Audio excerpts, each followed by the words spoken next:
when I tweet, I just like to tweet random things. Yes. Like it enters my mind, it enters my space, and I'll put it out there. So yesterday morning, I'm in my office, and I tweet, how the hell does Eric Bieniemy not have a head coaching job? Yep. Random thought. We matches the narrative. We the talked about it yesterday. Sure. Then I write, Nets win 7 straight, nobody cares. Nets lose 7 straight, nobody cares. Speaks volumes. Then I moved on to this. As expected, Matt Rule absolutely crushing his press conference. And then I wound up retweeting something from Discovery about Man versus Bear. So then last night, I get home from our show, and I scoop Jen and the kids up at the house, and we switch cars because Jen's car has the car seats for the kids. And we go to the local college, a small Division II school, just to watch the men's play and get a little popcorn, get out of the house. And D-Cell hits me up on a text message. He goes, "Yo, KD's going at you. Get after him." And this guy's like trying to egg me on. Come on, D-Cell. What's going on here? Why you gassing our man up? I don't even know what's going on. So then I open up my phone to see my tweets, and it's thousands. It's not ending. Basically, and I guess this is what's interesting about it. Kevin Durant doesn't follow me, so somebody must have said something to him. Somebody must have sent it to him, or maybe he did a random net search. I mean, he's got a lot of time on his hands rehabbing. I want to clarify one thing, although people who certainly are smart know this. I never once denigrated Kevin Durant. Well, BT, not even close. Hold on. You didn't even tweet about KD. No, but in the ensuing tweets, which eventually I had to tweet back at him once he started tweeting at me. No, hold on. He responded to a tweet that you put out, not about him. About the Nets. About the Nets. Right? Correct. The Nets win 7 games. No one cares. The Nets lose 7 games. Nobody cares. And then I wrote speaks volumes. Exactly. And he goes, but what does it say? So he wanted me to answer that. So you weren't going at KD Not at even all. close. And then he came back at you. Yes. Kind of. Not really came back at you. A little bit. And listen, I wrote this, and the way I comport myself on social media is the way I comport myself on the show. Yeah, I can get loud, but I'm classy. I like to think I'm above the fray. Now, if I got to get down in the weeds, I got no problem getting down in the weeds. People know that about me. But I don't know Kevin. I've honestly got profound respect for his career. He's great. We've never had him on the show. Nope. Maybe we will now. So I tweet this. I subtweet him after he hit me up. I go, nothing but respect for your – I'm doing this from the game, from the college game last night. Nothing but respect for your game, but the reality is simple. The Mecca had your name all over it, and you passed up the shot. I'm from Brooklyn, and it's in my blood, but New York City is all about the Knicks, and it always will be. And here's where I get a little zing, to be fair. I go, this is actually really good. So I got to give myself a little props here. This is pretty good. I go, at least Carmelo Anthony got in the batter's box and took a swing.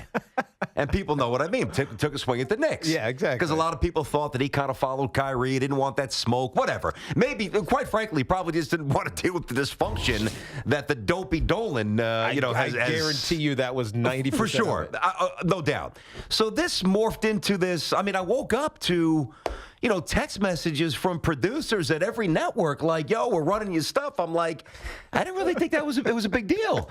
And I want to say this it's about often Kevin. Those things that aren't a big deal that become a big deal. I guess it's a slow news day. And then he wrote this back to me. He goes, the reality is you wanted me to do what you wanted me to do. I didn't, and now you feel some weird way about it. Get over yourself, bro. And he gives us a little props here. He goes, I know you got a little platform. All right, I'll take it. So I guess he thinks Tiki and Tierney's a little platform. Hey, got a little platform. I'll take that. KD. We got a little something more than most on Twitter. Yeah, right. He goes, but come out the clouds. It's not real. And what's really hysterical about this, and Get Up was running this. I didn't count this, but I heard Greeny say it. He tweeted 25 times at fans last night. Yeah. Now, what I want to say about Durant is probably counter to what people thought who were tuning in to see what I might say about Kevin Durant. I'm going to actually compliment Kevin Durant. Like, in all sincerity, I love the financial gap, the disparity between pro athlete, even scrub. Particularly basketball players. For sure. Not to mention one of the best players of all time who's raking in $40+ million a year. The difference, the gap that continues to widen between Kevin Durant and LeBron and the average fan is incalculable. That's right. So the fact that he actually has a little back and forth and a little volley with fans, I think that's pretty cool. Yeah, I thought it was really cool. I really do. Now he's a little thin-skinned, I'm going to be honest with you, but with the burner accounts. True. That's old, though. Well, but it's still part of who he and how he thinks. It's part of his legacy, in a sense. Sure. Well, no, it is. It's part of his social media legacy. It's not part of his basketball legacy. Well, no, it's part of his social media legacy. But here's the thing. it was almost like he was bored and needed something to do and was having fun with it, because none of it was like really malicious. No, I mean, maybe but some other fans was. Some of the trolls for sure got malicious with him. Oh yeah, but he never really went that way. He dropped a couple of F-bombs to fans, but it was like he was having fun with it. Yeah, he was. It was actually kind of cool to witness and go back and read, because look, Kevin Durant right now is the one of the greatest players in the game. Obviously, he's not playing right now. We don't know how he's going to come back. Or I should say was one of the greatest players in the game. We don't know what he's going to be like post-Achilles. Even though, who did we have on like a 5 or 6 months ago? It was like, hey, it was not his jumping leg. I remember that. It right? was it's like his off Dominique leg. Wilkins. Who was it? Gilbert Arenas. Gilbert Arenas. Like his Achilles was his off leg. So it's probably shouldn't bother him that much with his athleticism. And for his fall-away jump shot, et cetera. Dunks and all those things and fall-aways, which was really interesting. But anyway, so we're waiting for him to come back. He's waiting to come back. And so when you're waiting and just chilling. Yeah, time could be your enemy. Time is your enemy. Or it could be an asset.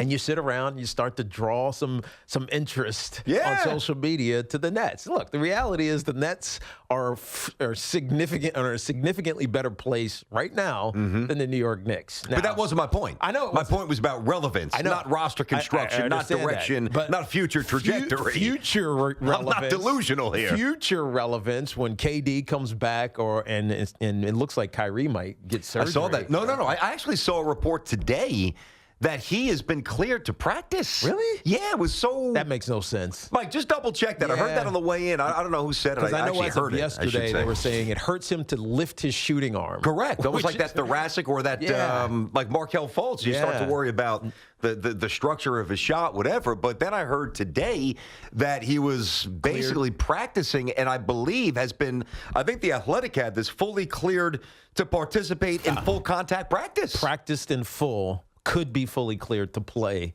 soon. That's a lot different than what we heard yesterday. No, so whatever. At least we know the Nets have good doctors. They have contradictory doctors. That's for sure. Or that. But whatever it is, we're not going to know the full potential of the Nets until KD is playing and Kyrie is healthy and playing alongside with him. And then their trajectory can be wherever. Now, in order to even get close to the history of the Knicks? Not even the history. The history is actually not very good. Yeah. It's just the presence is more. See, people misuse or twist the, that's not the proper way to spin it. It's not like the Yankees have the history. Yeah. The Giants have the history.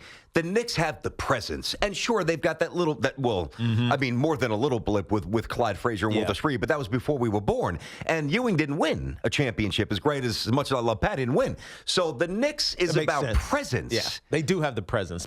So the only way for the Nets to take it. They'll never take it. Well, doesn't matter what they do. The only way for them to, at least perceptually, maybe not in New York, but around the country they can take it if they go and win 3 championships. Like with those two guys. Well, they won't, because I don't think Kyrie Irving's going to make it healthy. I just don't see him being healthy enough to make that kind of a run.